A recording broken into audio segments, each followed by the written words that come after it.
ఎప్పుడు నీకు ఏ పని చేయట అవసరమో అప్పుడు దేవుడు నీకు అద్భుతమైన ద్వారాలు తెరుస్తాడు. నువ్వు అనుకున్నప్పుడు దేవుడు కార్యాలు చేయకపోవచ్చు. చెయ్యట్లేదన్నంత మాత్రాన నిన్ను మర్చిపోయాడు అనుకోవద్దు.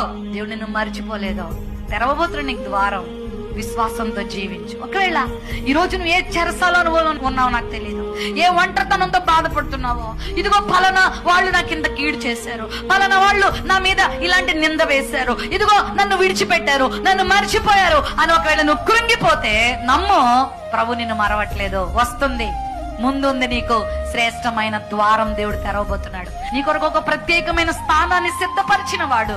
ఒకవేళ ఈ రోజు మనుషులు నీ స్థానాన్ని అక్కడ పెట్టారేమో, కానీ దేవుడు నీ స్థానాన్ని అక్కడ పెడుతున్నాడు. హల్లెలూయా. పెంట కుప్పల మీద నుండి దీనులను పైకెత్తే దేవుడు, దరిద్రులను పైకెత్తే దేవుడు నిన్ను ఎందుకు మర్చిపోతాడు? విశ్వాసంతో దేవుని మాటలు నమ్ము. దేవుడు నీతో ఉన్నాడు. హల్లెలూయా. ప్రార్థన చేయి, కృంగిపోవద్దు.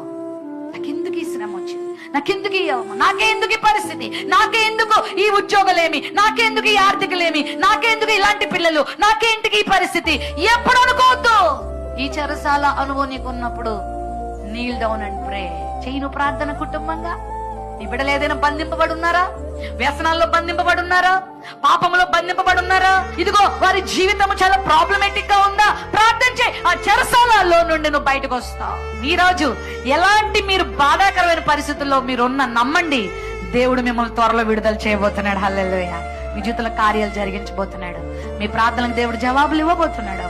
మీ జీవితంలో మనుషులు మిమ్మల్ని చూసి ఘనమైన దేవుని ఘనపరిచే లాంటి కార్యాలు రాబోతున్నాయి. అది ఇప్పుడా రేపని నేను చెప్పను, కానీ ఖచ్చితంగా తనదైన శైలిలో, తనదైన విధానంలో, నీ శైలిలో చేసుకుంటే చిన్నగానే ఉంటాయి, కానీ తన శైలిలో దేవుడు చేస్తే మాత్రం